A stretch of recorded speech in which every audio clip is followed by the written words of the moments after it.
right now as we speak. The world is under a powerful delusion, which means religion and all the other systems that are in the world, that run the world, they are under Satan.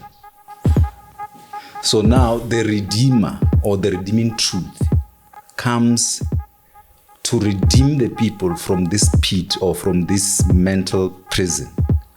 And while I was looking at this wall wondering, the voice came from behind. And it said, if you cross over or you go over that wall, it's finished. Not even God can save you. Turn back and see God's face. And I'm like, no, what is this? And then obviously, I was taken aback, but, I didn't want to believe it. I was still having so many questions. I'll be driving to work in the morning, and God will be talking to me. Yeah, and you're right. Now, like, people are choosing that. There are people, you meet people who say, no, I don't believe in God. There is no God. I believe in the universe. I don't know. How do you believe in the universe, bro? One girl told me that, no, Chris, I believe in universe. I'm like, how do you believe in universe? I just want people to explain, like, how do we believe in universe? Look, people buy into nonsense.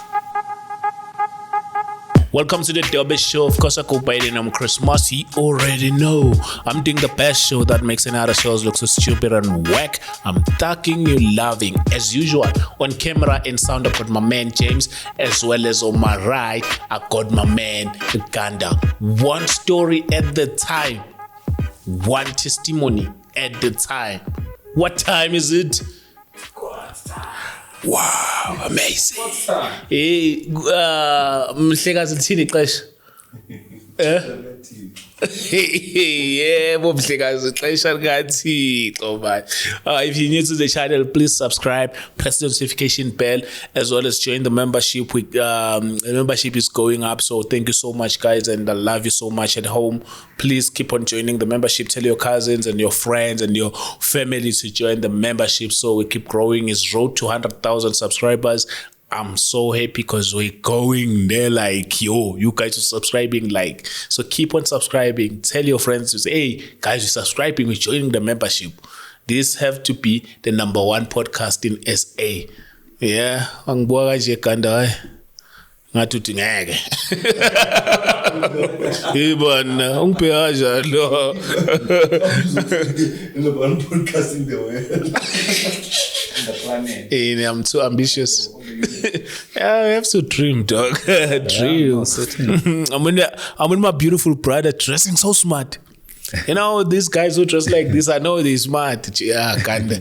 These are the one who used to go to a teacher and tell the teacher, hey, Chris Bakang outside. They are clean. Yeah.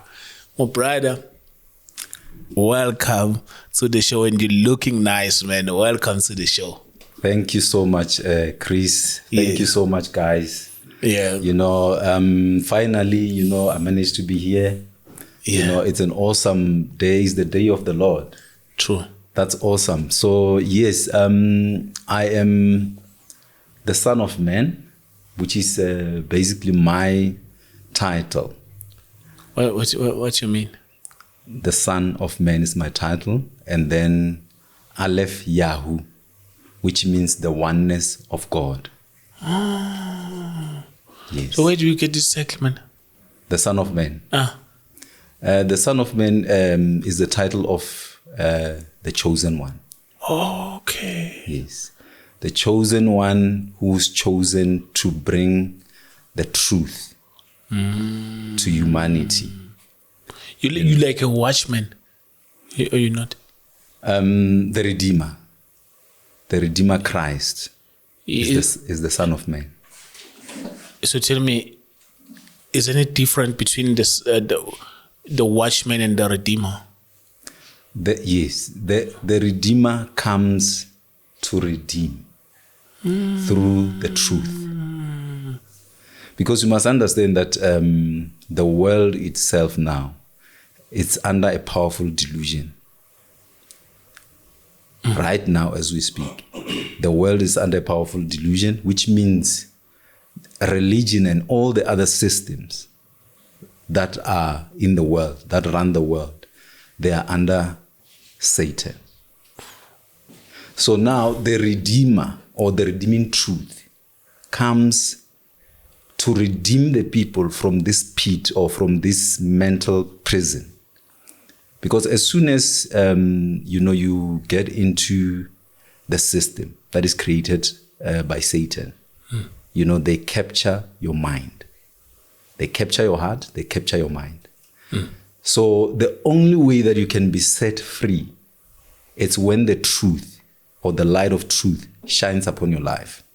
It's like, and then you are set free. It's like, man, your position is like people are fighting and you come and you give the clarity. Which, why you're fighting, guys? Here is the truth. Is that your, do I describe well your position? Definitely, you are 100%. Okay, man. Yeah, because it makes... So the work of the Redeemer, I mean, it's basically equated to the work of Christ. I'm going to tell you, Chris, it's something that a lot of people are not really, expecting. And it's something that will really shock a lot of people, Yeah. When basically this information came to me, I was just a regular guy, a normal person. I'm still a normal person. Yeah, sure. Yeah. But what I mean is I was not a church person. When God came to me, I was not a church person. The anointing took place in 2001. Okay, just, so we're going to go very smooth with this. Just break down the old you and how did you accept Jesus Christ, and we go with it. 100%. Because I just want to know, now I see you this nice guy, and I just want to know the old you. Yeah, well, you'll be surprised. The way that I grew up. I grew up in the rural, in the village. Wow. Yeah, in Limpopo. It's like you look like you grew up here in Sentin.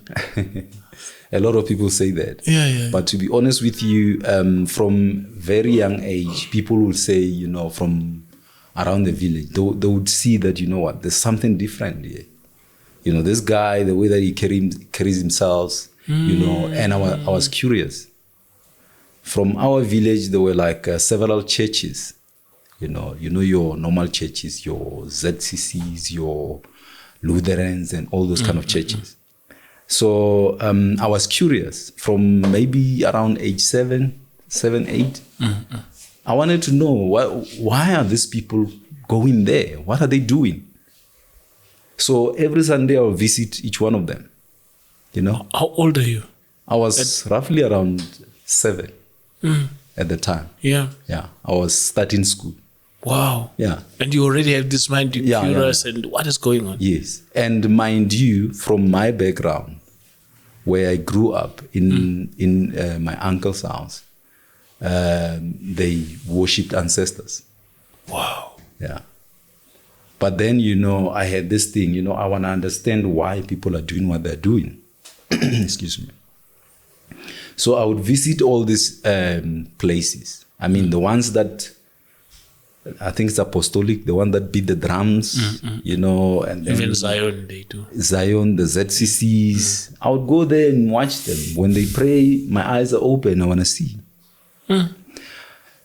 And then, because I used to do that, and then run about in 1998. Yeah. 1998, on a very, very hot summer day. Limpopo is very hot. I was walking alone. Out of the blue, I just said, I need God. Wow. Yeah. And in that instant, there was a gentle breeze that came to me like this on my face. And then fast forward 2001, Okay, before you get there, when this priest came to you, did you notice that is God, or you were just... No, I mean, I knew there is something. Mind you, I didn't know anything about God specifically. You know, I had somebody preach or anything like that. You know, I just knew there were churches, but I was curious then, what is it that they're doing there? Okay. Yeah. So when that incident took place, it surprised me. And then I was like, I need God. What does that mean? And I stopped going to all the churches. You know, from that moment on. And I became sort of like solitary, you know, isolated. You know, and then fast forward to 2001, you know, in a vision, I was taken. Wow. You know, and then anointed. I was shown lots of houses. Let's pretty much start from the beginning, how you were taken. How did it come about? Just take us on that day.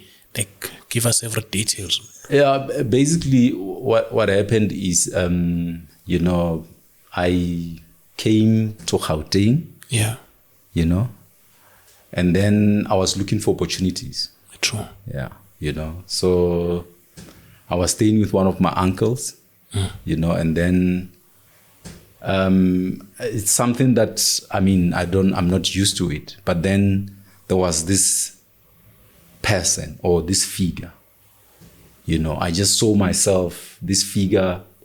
I don't know how we move, but I saw that we moved to, it was like a huge temple or a big open space, you know, like a temple. And it was just the two of us.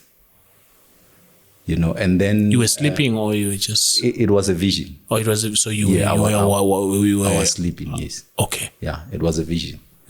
So then he showed me houses. It was like dark. And he showed me lots of houses. You know, and those houses, I can say more than 98% was just darkness. There were few here and there with light. You know, and then he took me, he anointed me and said, you know, you are going to bring light into those houses. And I was like, what is this? I mean, I'm not even going to church or anything, but, you know, I just took it light. You know, I continued to live my life, you know, and then I moved on. It's just a dream. Yeah. I mean, people will come and say, yeah, you know, we're going to church. Yeah, let's go to church. I'm like, you know what? I'm not welcome there. You know, jokingly, by the way. Yeah, jokingly. I'm like, I'm not welcome there. You know, and then I moved on. You know, I lived like any common guy. Yeah. You understand what I'm trying to say? Yeah. Yeah. So I was doing anything that any common person does. Oh, yeah. Yeah. You know, not even thinking about church. But guess what? Every time when I'm with my friends, or even when I'm alone driving, you know, stopping at a robot, a beggar will come and say, Mfundis. Yeah, man. Yeah. And that will piss me off. I want to be honest. I'm like, hey, I'm not Mfundis. You know? And when we go, let's say we visit, you know, a place where security is tight. It doesn't matter the place.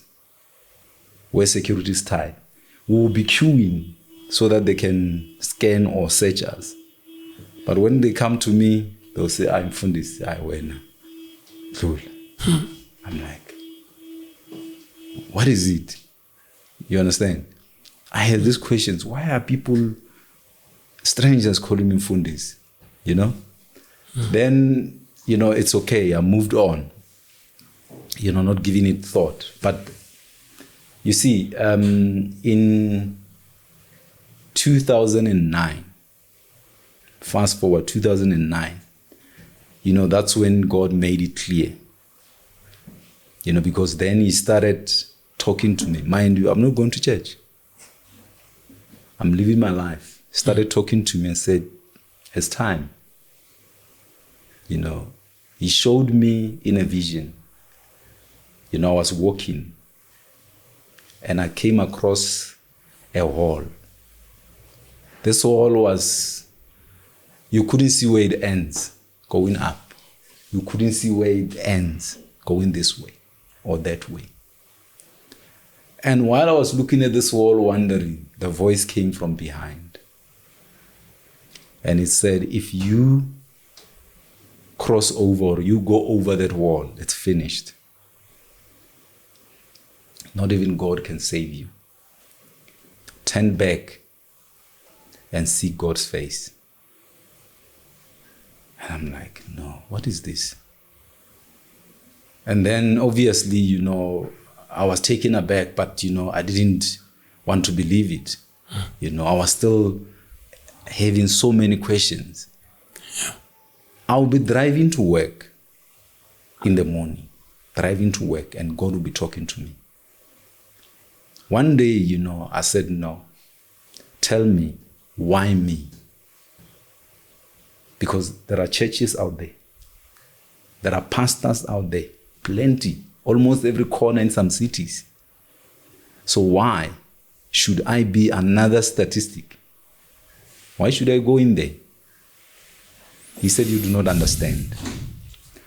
I have sent people, but they've fallen in love with the world. Mm-hmm. And still I did not understand. I mean, what does this mean?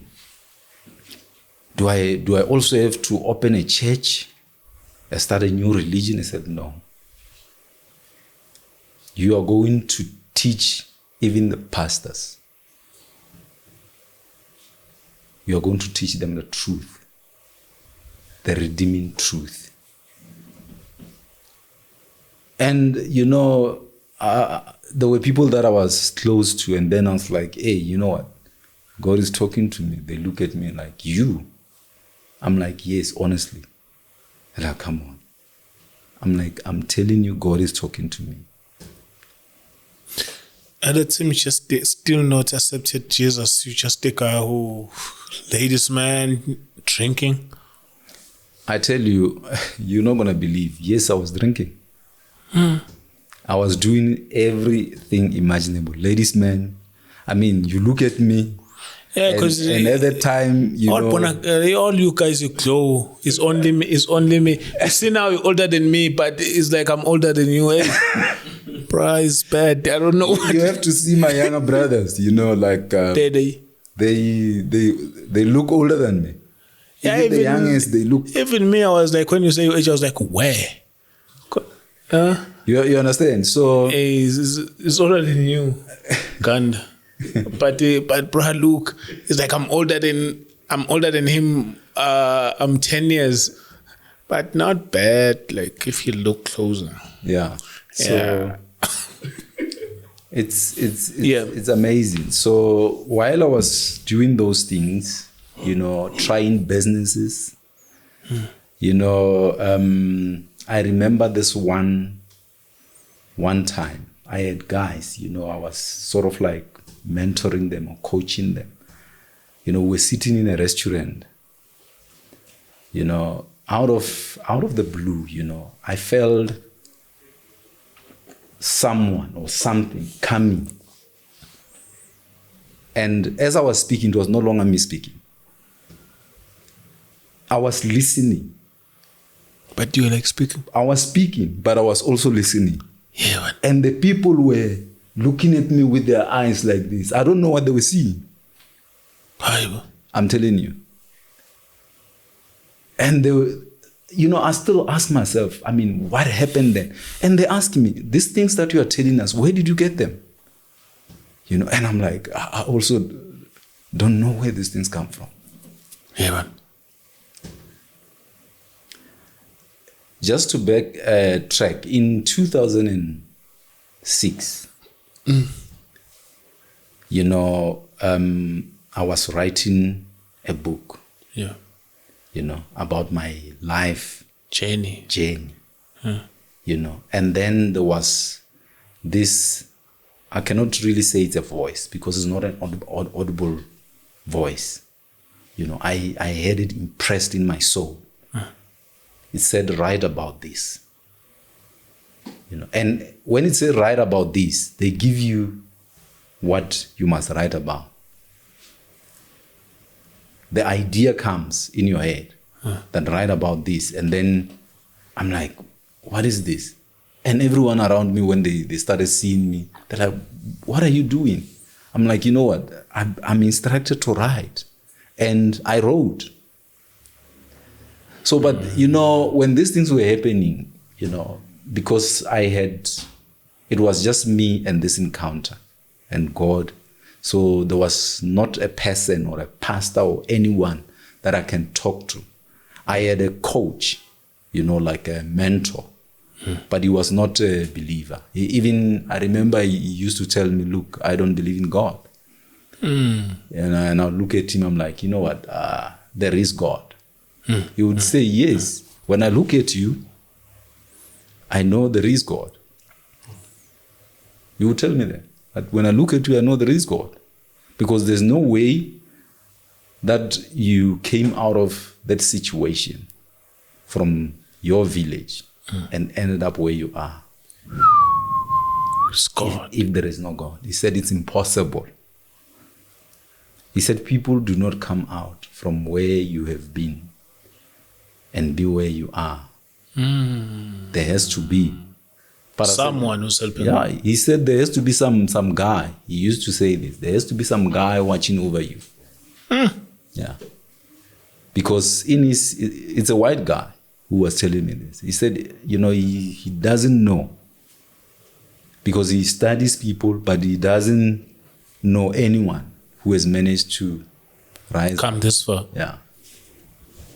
Sure. Mentioning all the challenges that are there. And it's true. Yeah. So because of, our backgrounds as black people. Yeah, man. The village where I was raised, the name of the village is Witch's Refuge. What is that, my brother? Chabelang Baloi. Where? You understand? Hey. So which means, and I didn't understand it until recently, or until most of the things were revealed to me. What is that place and what that place signifies? And when I began to be active spiritually, to see and to look at that village and see what that village is all about, then I understood. No, but my brother, it's like a common thing.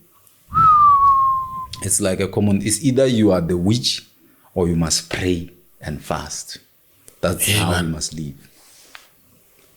It's simple. Yeah.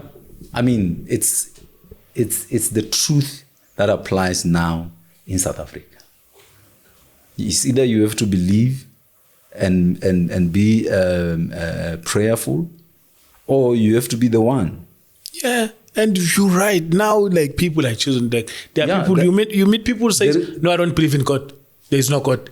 I believe in the universe." I don't know how do you believe in the universe, bro?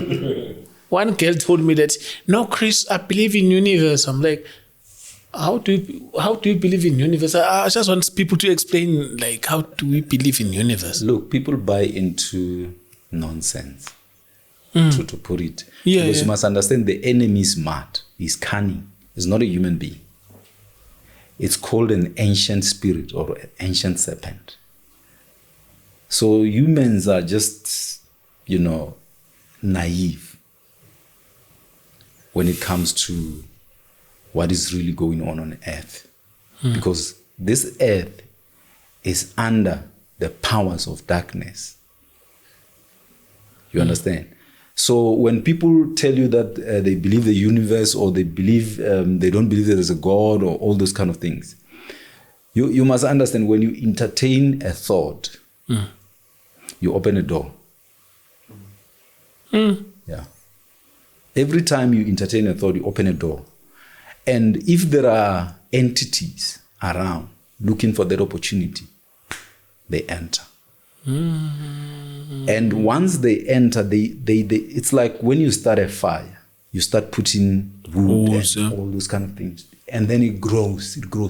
until you are consumed.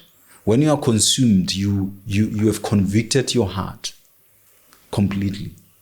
That either there is no God, or you believe ancestors, or you believe whatever that is out there. So just to go back, in 2009, the back and forth between, before I was completely convinced that, God really, he showed me, he took me to the main street of, I could say our village or our area, main street. It's a very long street. And then when you are looking that way, I was on the right of the street. It's a big street. And then this individual was on the left, always dressed in, white garments. Although at the time I could not see his face, Earlier I could not see his face.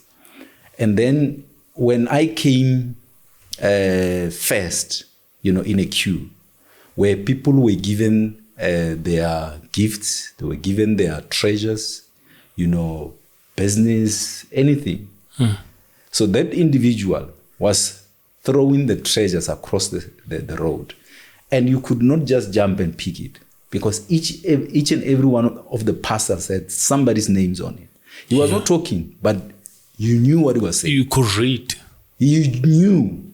You knew what he was saying. If he mentions your name, you will know. Then you know this is your package. I was first, mind you. The queue was long. I was first. People picked up their packages, and then I remained. I was first, and I was last. I was frustrated. And then he came. He said, I'm trying to teach you something. You are pursuing the things of the world. The things of the world are not your treasure. The people that you saw coming after you and leave, they are your treasure. If you go into the world and pursue business or pursue any other thing, you're going to be frustrated. I did not believe him. I said, you know what? I can try. I can do this. Let me tell you, I have tried businesses. I've tried, because he wanted to show me that, you're gonna try these things.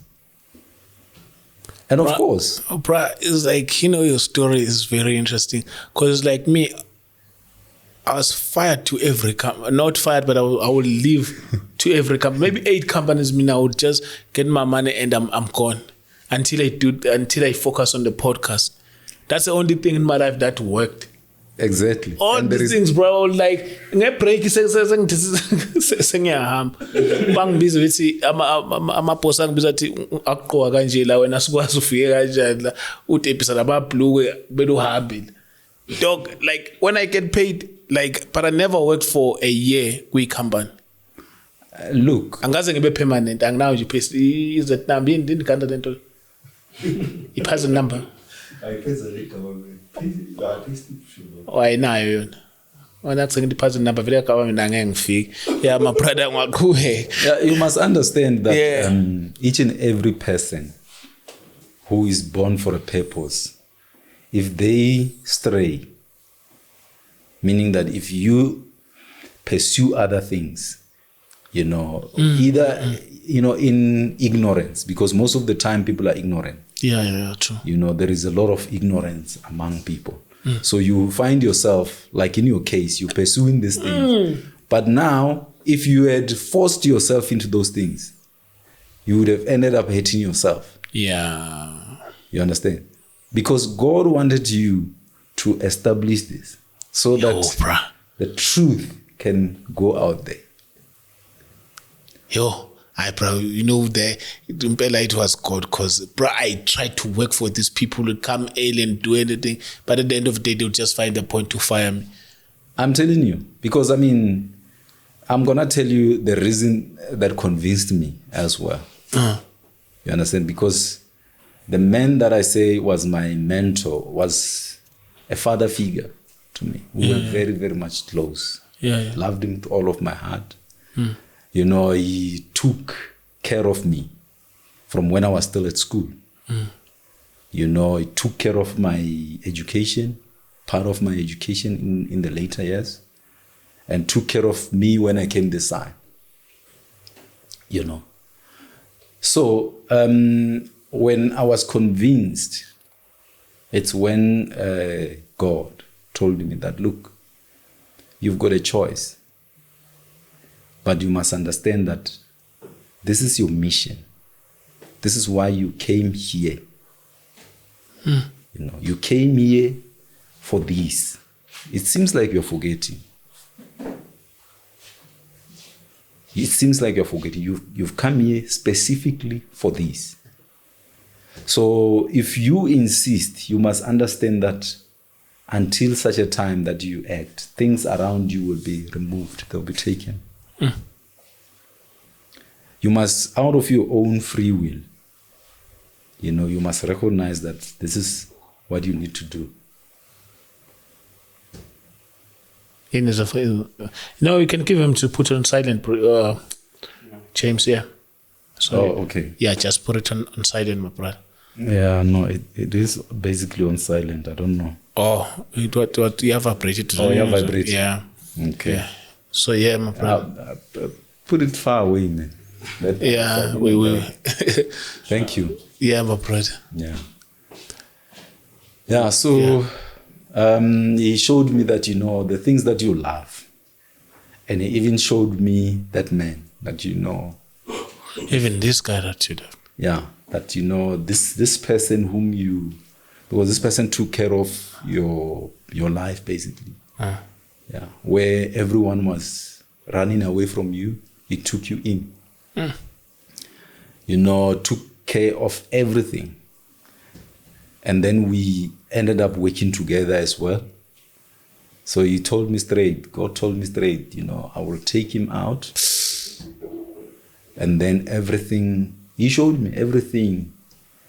Even in that company, they will turn against you. Yeah. Once I take this man out. I said, okay, you know what? You are onto something.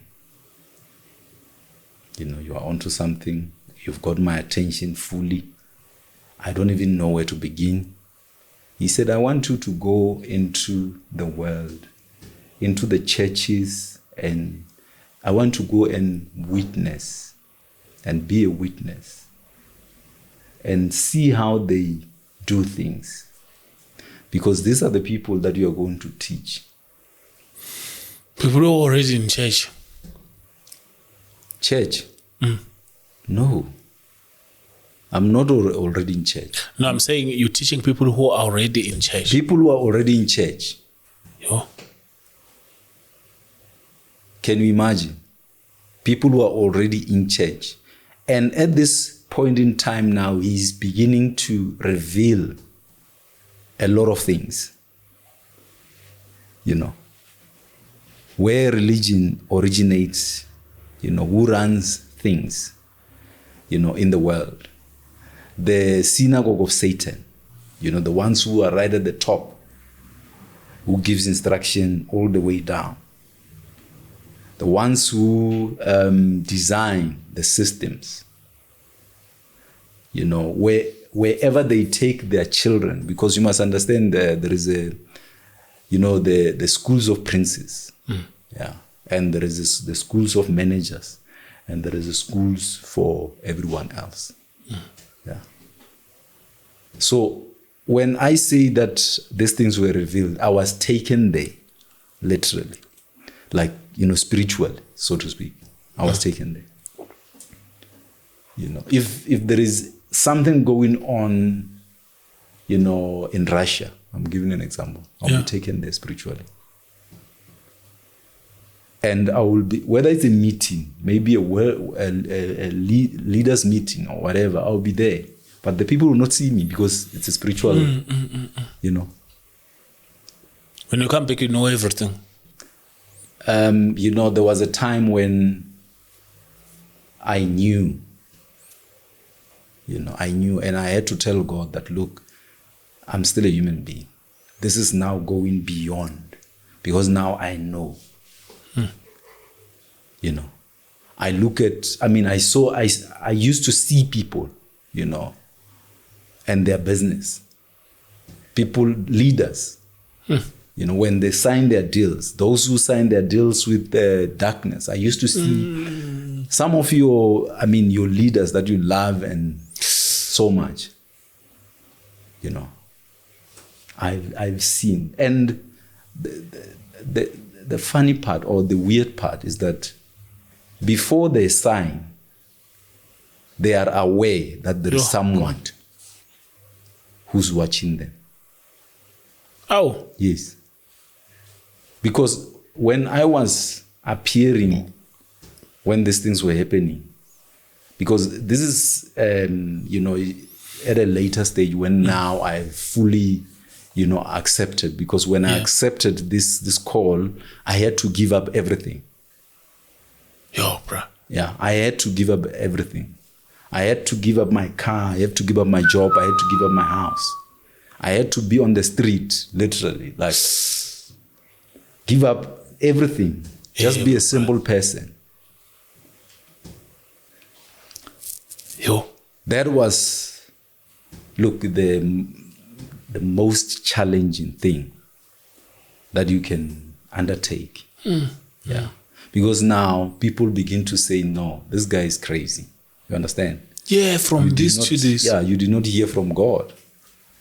You know, and at this point now, because I'm now visiting some churches, you know, to get to understand what is really going on in these churches. And when the time comes, or when the time came, I started to tell these pastors. And you can just imagine. I mean, just from nobody. Your experience. Yeah, it's just nobody. I mean, the guys were angry with me when I told them that, look. That's what I'm saying, bro. You just nobody to them at that point, because, like, who are you? The same thing when I invite Brother Enigma and telling them, they'll be like, I got no amazing. Yeah. You must understand that people do not know who they are serving. People do not know their God. They do not know the Almighty. He can walk in here and sit here like me and walk out, and they will not even recognize him, because they do not know him. They've got their own opinion, and they serve that. You understand? They are not serving the Almighty. They are serving their own opinions. They are serving their own egos. Hence, I need to clarify all these things. The religions, the true religion, the church, the true church, the temple, the true temple, worship, true worship. Yeah, we're gonna do part one. I think this is part one, so it means we're gonna do part two, and you just get into religion only, then you clarify. You get to worship, you clarify. It's part three. Like that, I think, because if we put it together, everything is gonna, like, maybe people at home, they won't grasp enough. So right now, I want us to close on, I want us to talk about grace. And you said we're living in a grace period. Oh, yes. And what is going to happen when this grace is finished? Yes, definitely. And let me tell you, that's something that people take for granted. The grace.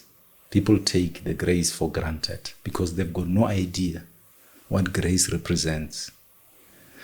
Many of the people in the world, especially in the Christian world, they talk about saved, we are under grace and blah, blah, blah. They do not really understand. Grace is not for believers only. Grace is for everyone. Sinners. People who say there is no God. The reason why they say there is no God and get away with it is because of grace. Sure. Grace allows a thief to break into this house and steal and get away and not be caught. Grace is deep, man. I didn't notice that way. Yes, that is grace. Yeah. Because without grace, you will not get away. I tell you, you will not cross the street before the consequences. So now we're talking about the importance of grace. People don't understand that. Number, I didn't take it that deep, but now I see. Yes. Grace is something, it's the gift that people do not appreciate. It's grace. Yeah. It's a gift that mankind does not appreciate. You know. Because to breathe air like now, It's grace, to man. eat food and be Sure. full, for the sun to rise, It's grace. is grace. For you to sleep and wake up rested is grace. There is a place where none of these things don't exist. None. You understand? There is no grace. Let me tell you, because there was a time when I was taken to hell. You know, and then I was shown that the grace of God and the mercy of God ends at the gates of hell. Right at the gates of hell. Meaning that if you cross over to the other side, there is no more grace, there is no more mercy. And I was taken to an environment so that I can understand and at least appreciate. You know, when you speak about things, you speak about things that you know. From the time Christ, you know, came and was crucified, he opened the door or the window of grace. And when the Son of Man, as I speak now, you know, I have come to close the window of grace. Why? It's something that was predestined by God. But why God would close grace, man? Because we need grace. You must understand that humanity has been given time. When you go through the scriptures, to recognize and to understand, but the inclination of people is towards evil. It will be easy for people to sit there and gossip than to sit there and give you good advice. True. You understand? So each and everything has a time limit. When everything that begins must end. Everything. You understand? Everything that begins must end. So when the grace began, the time was already appointed. You understand? So now, even though the scriptures were there, put down, but the enemy, you know, came through the back door, through the window, whatever, and infiltrated every single system, every sphere of human society, every single one of them infiltrated. You understand? And then from there, people strayed. You know, they followed the lines of the enemy. But now the grace, you know, when the grace period, you know, comes to an end, humanity, those who will be exposed to the conditions of earth, they will get to understand that there is no grace now. Yeah. Because you won't call the name of the Lord and be saved. No.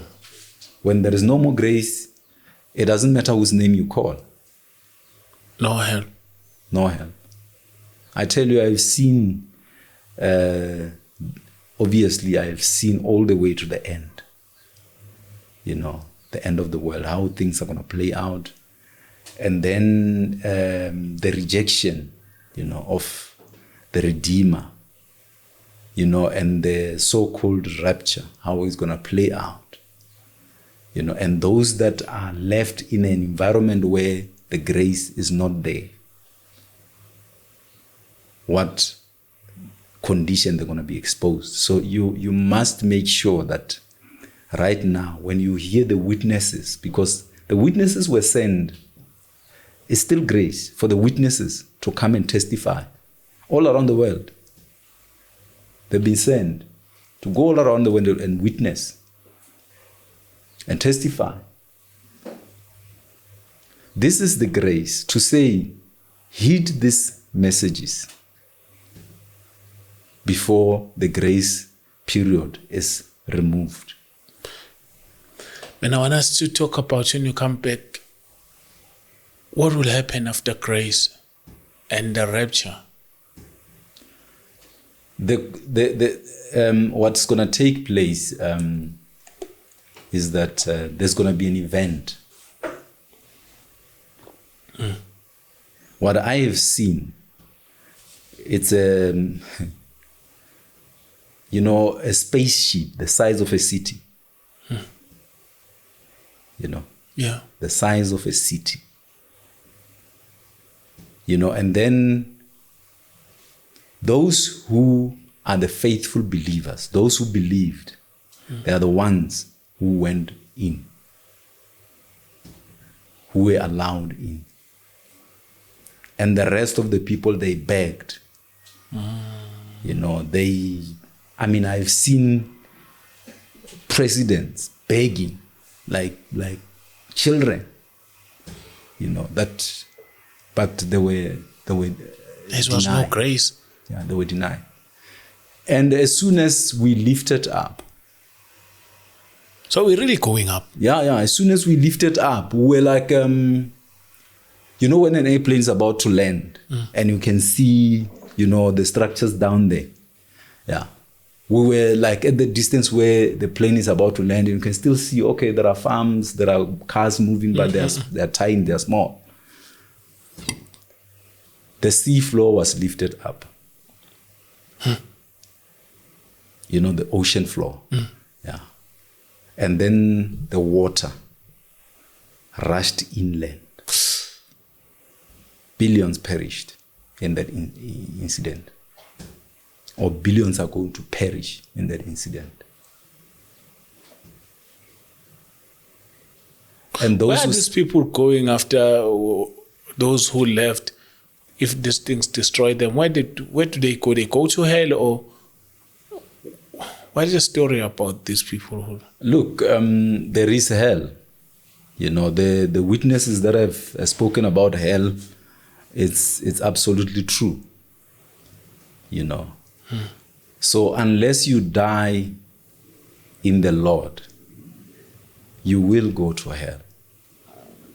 I have seen people in hell, and it's a terrible place. You don't wish it on your worst enemy. Yeah. I've seen people beg and tell, because you must understand there is what we call parallel realities. Where the people who are in that environment, in the dungeon, they can see you.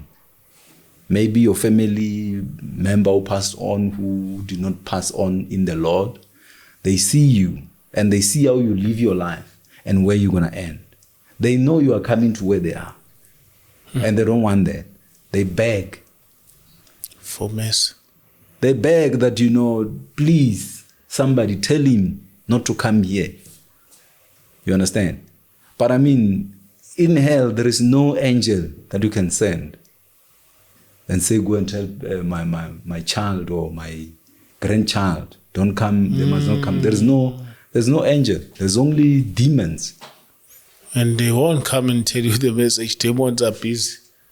The demons. Hey. If they come, they'll tell you a wrong one. Yeah. At the gate of hell, there is the gatekeeper with his hell horn. It's like a dog. It's a creature that looks like a dog, but it's big. It's got flaming eyes. It's a hideous creature. And this guy who guards at the gate of hell, his eyes also, they're full of hatred. Tangible, not just hatred, tangible hatred. Like you can touch it. You can touch it. When you are there, when you get to the gate, you look at this guy's eyes. Just doesn't like you. You know that this guy, whatever that, if he can get a chance with me, he will break me into pieces. So demons, must be mandated for them to get out of there. If you are in there, you've got children here, you must mandate the demon and tell it, look, go and tell my son or so and so. But demons, they don't have any goodness in them. Nothing. So no matter you tell them good, it does not register. Your past relatives who are in hell, they mean good because they are suffering. But if they mandate, if they make the mistake, because they're so desperate, they are so desperate, they can send even a demon and say, go and tell them they must not come here. But the demon will, that's when demon worship starts here on earth. People begin to worship demons disguised as their past relatives. Because the demon now comes in the face. You see? That's deep, man. But then, right now, people have to appreciate that, grace is thin. Because when earth has entered judgment, so the grace of God is very, very thin. When something is drawn and it's about to snap. Thin line. Yeah. It's about to snap. So grace is about to be over. Yeah, it's about to be over. Hence, you see what is going on around the world. The disasters that you see happening, they're not going to go away. That's one thing that people got to understand. They're not going to go away. They're going to increase in their intensity. Because we're approaching end of grace. Yeah. And it's just a taste, like to nudge people, to wake them up and say, wake up, wake up. The time is running out. Wake up before, when you wake up, there is nothing. There's not even a road. Your fancy car, where are you going to drive it? Because we had situation where money lost value. Let me tell you what COVID was one of those, where you have your money and you have your clothes, didn't mean nothing, man. Look, what is coming, people cannot even begin to understand. The world financial system, will be overnight, destroyed. Meaning that you will go to bed with 1 million. When you wake up, there's nothing. This thing that I have money in my bank. No, it's not gonna. Look, these things must be, because people have made them God. You understand? People have made money their God. True, man. People have made religion their God. People have made so many things. Their work, their achievements, they've made these people things. now, they tell you their title, who you are. Yeah, I'm a lawyer. I'm like, oh God. Yeah, they've made these things their God. So these things must be removed so that you can acknowledge the one true God. Because, all these things, it's because of the grace of God. There is a worse place, but now this is what God has given you. And instead of you acknowledging the Creator, you are busy with other things. You are busy entertaining demons. And God is feeling bad, man, about that. He's giving you something, he's giving you a company, and you're busy worshiping demons. Listen, when grace is removed, when you go to church, they will follow you to church and slaughter you. You understand? So you cannot say, I'm running to church, I'm going to go and pray. No. That's not going to mean anything. You mention the name of the Lord, your call is not going to help you. You're going to have to submit your own blood so that you can enter. Because grace allows you to sin and then turn around and repent. You understand? And the consequences during the time of grace, they take the longest route available. They take long dry to come to you, the consequences. They take long dry. But when the grace is removed, there's no long dry. If you do something now, the consequences come now. There's no karma. Karma will come back. Karma takes years. Look, it's not gonna, that time, karma will be like on your knees. On your heels. Dealing with you straight. So that you appreciate that, hey, there was grace when we could steal and rob and do this and get away. Now, never. Man, next time we're talking about... We can talk about the church, or we can talk about religion. We can do it both, because church and religion. Church and religion. Yeah. And the rapture, I want us to talk about the rapture. But we did touch it. I did touch it. Maybe we didn't go deep on it. Yeah, I didn't go deep on it, because, some of these events, they are not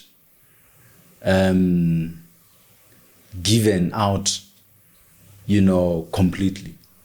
You are shown that, this is what is going to take place. Yeah. Yeah. Okay. Yeah. Because as I am, clarifying some of these things, I will even tell you what I have seen, what I was shown, and what role, why I call myself the Son of Man. You understand? Why I call myself the oneness of God. Because it's time that people must know the truth so that they can be saved. Most people think they're saved.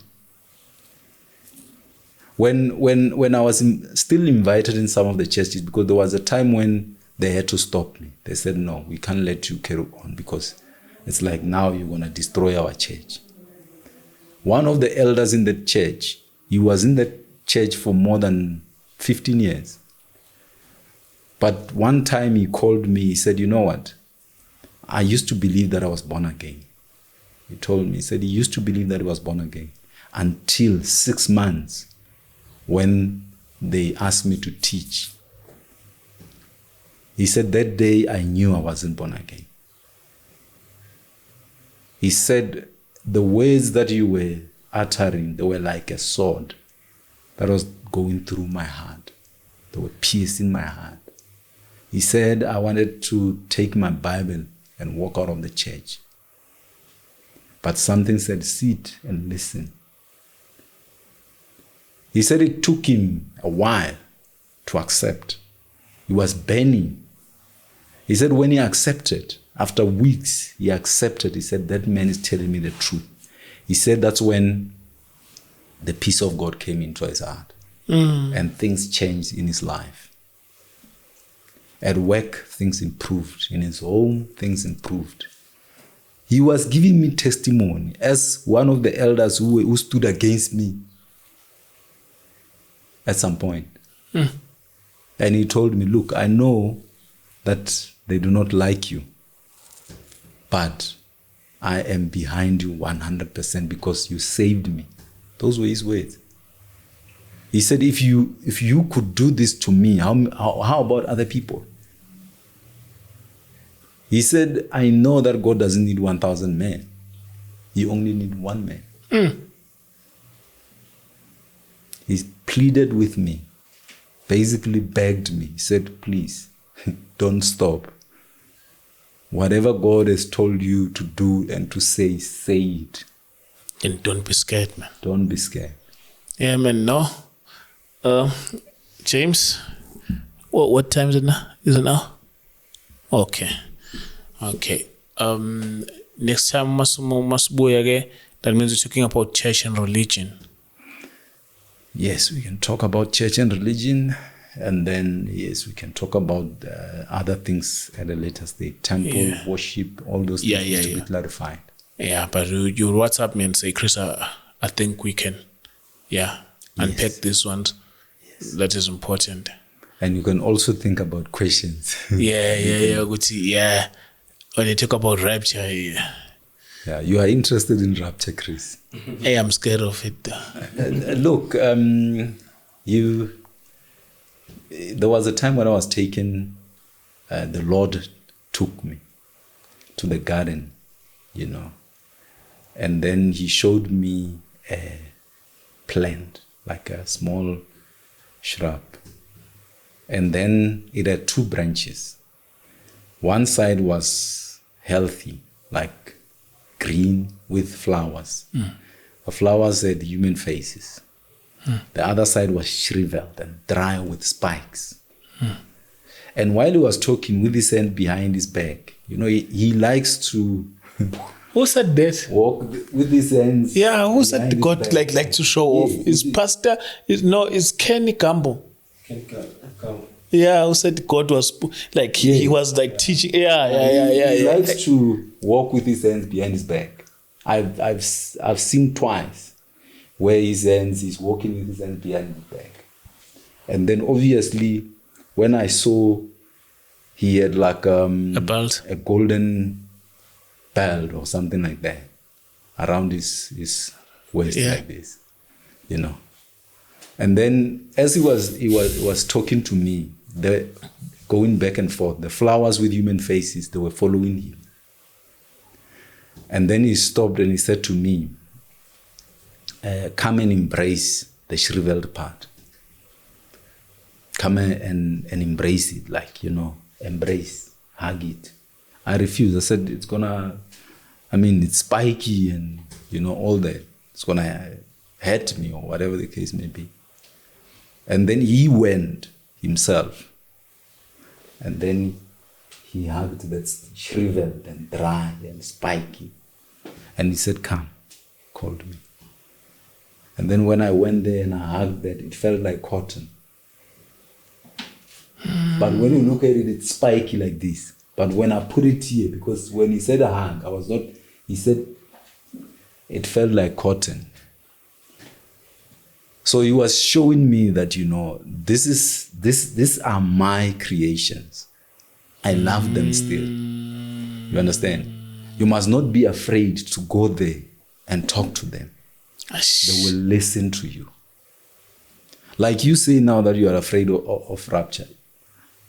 The only thing that you need to understand and appreciate is that you must believe,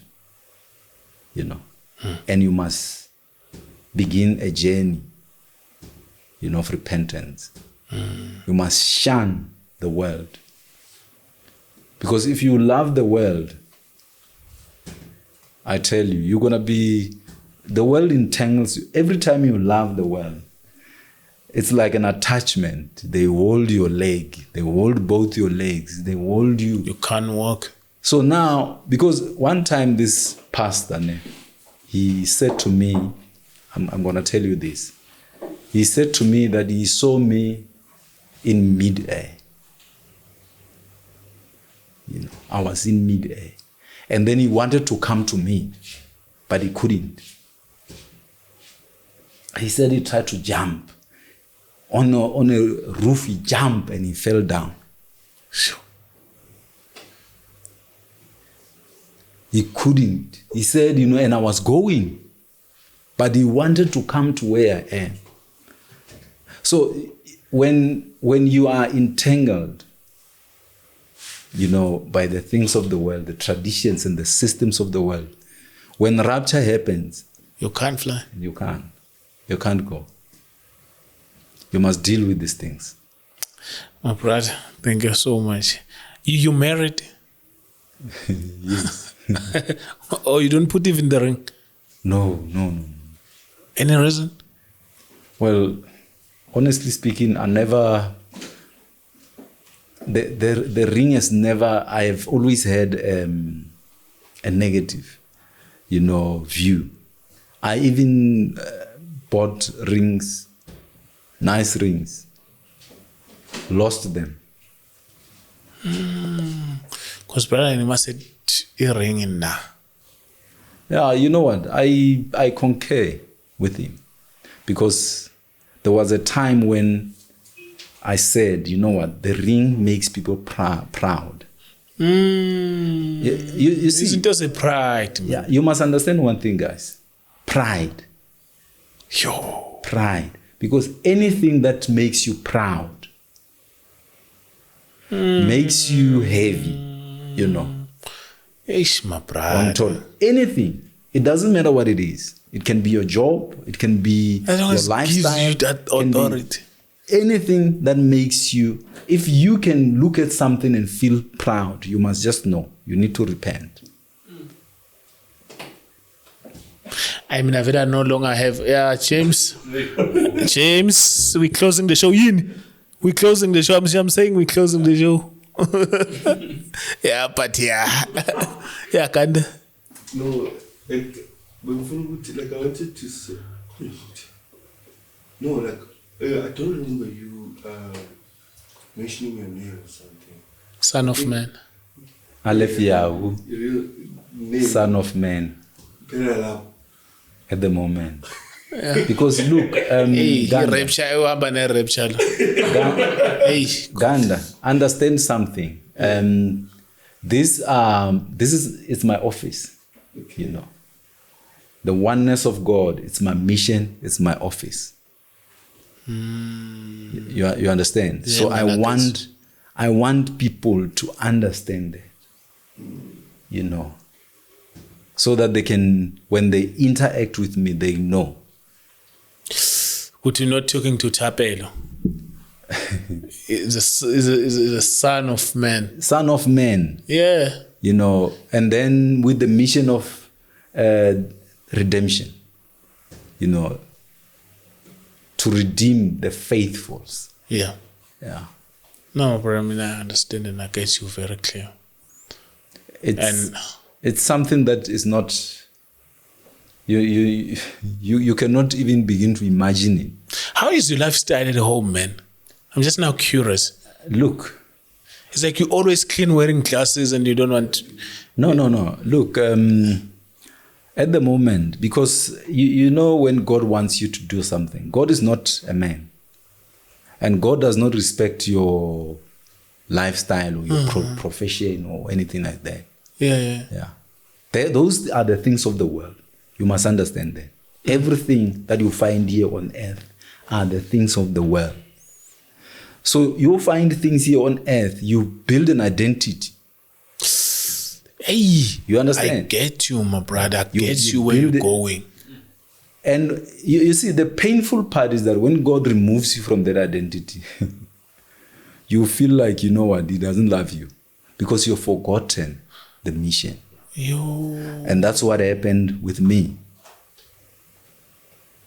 People used to come to me. You know, when people will beg you and say, look, man, I can feel that there is something.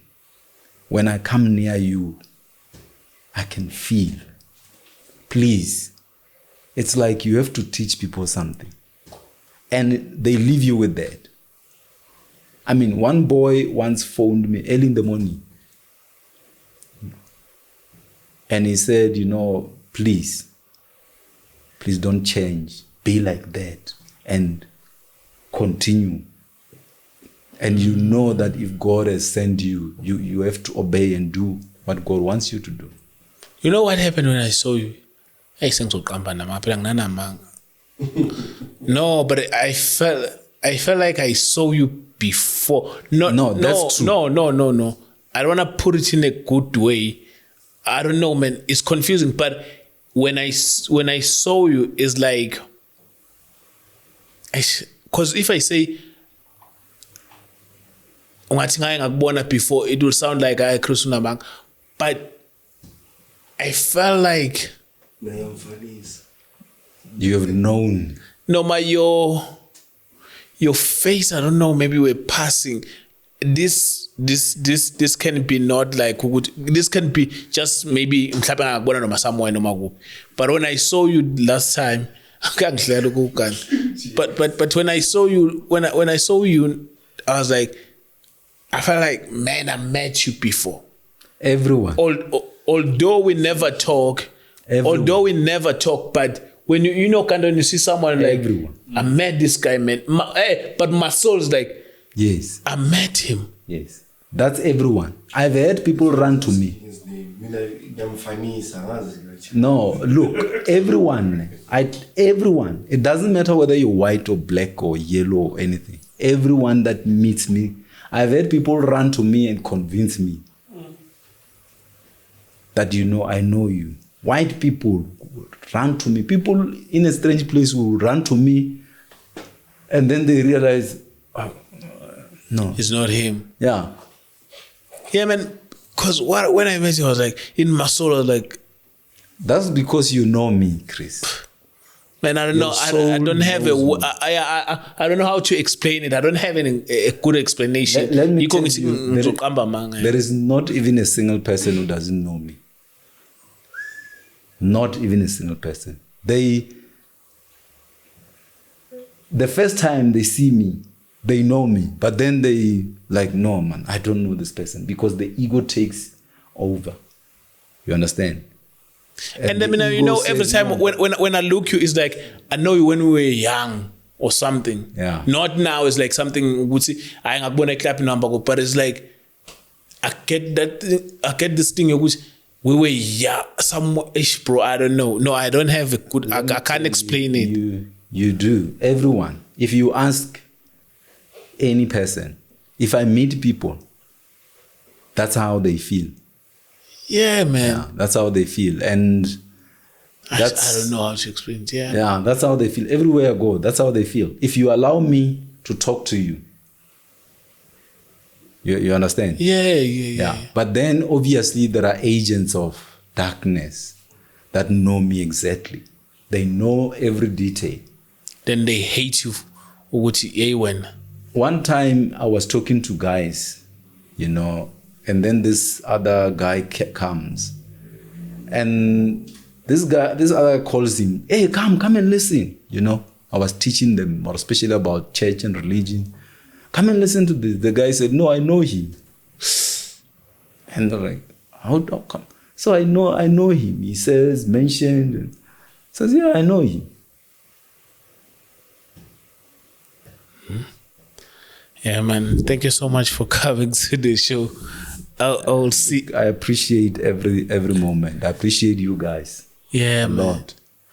Yeah, the only thing that I want to see is that I want to enter the gates with you guys. Are we going together, man? Yeah. Yeah, no, we that's what I'm looking forward to. So meaning that you guys must prepare yourselves. Yeah. Yeah. No, Because you can't do this work and not enter. Come on. It would be unfair. No. Never. Because I want a podcast even in heaven. They have a studio there with the same crew. Me, I do it every day. There is no lunch. We're just killing the show. Yeah, no, in heaven, let me tell you, you will just be in awe. Yeah, you'll just be in awe, because you must understand the flesh has limitations of what you can experience. There is no limitations, There's no limitation. man. Heaven is nice, man. You also have experiences and encounter in heaven. I have, though not. It's limited. Yeah, because also when I hear the heaven encounter, people love it. They say, "Oh, Chris, you always talk about hell." You see, the reason why we always talk about hell, I'm gonna be clear on that, is because a lot of people are going there. So we have to say, "Yo, wake up." Yes, I'm gonna tell you something simple that can take. If you love a dog more than you love, there is that love that people show to a dog more than they love a human being. You go to hell for that. Because God created man in his own image. Yo, my brother. I'm telling you, I've seen people. Just for the love of the dog. Just for the love of the dog. And you know how terrible it is. Because in hell, you find that you've got this, you are hungry. The hunger in hell is not the same as this hunger here on earth. The hunger in hell, it's like every part of your body is hungry. The soles of your feet, everything is hungry. When you are thirsty, the thirst, it's like every cell in your body is thirsty. So what happens is that the people who love, I'm giving you just that example, people love a dog. You will say you are hungry, you want food, or you are thirsty. They say the water is coming. Maybe you are standing here. They say the water is coming, and you see they put the water there. And then the dog that you loved will go and drink and finish that water while you are watching. And you will never get it. And people that's why we talk about hell, so that people got to know and understand. You know, that hell, there is a lot of ignorance. We have to break and win over ignorance. This ignorance is the one that is keeping people going to hell. My brother, thank you so much. See you on part 2. We'll be talking. Yeah? Oh, you saying nothing? Yeah, we'll see you on part 2. We'll be talking about. Yeah, we will talk about church, religion, basically religion, and then obviously church is part of. Yeah, religion. it goes with. Yeah. Okay. Thank you so much for watching and subscribing. You guys are amazing. This is the end of our episode today, part 1. You can say on the comment part 2. You're gonna get it, you know. Thank you so much, my brother, for coming, man, for sharing with us this good news, man. We really appreciate it. I'm the one who appreciate you guys more. Yeah, man. No, we like for taking your time and come and do this thing with us. We really appreciate it, man. It's we don't take that for granted. Yeah, no, it's time, brothers. It's time. Yeah, thank man. you so much. Otherwise, we out.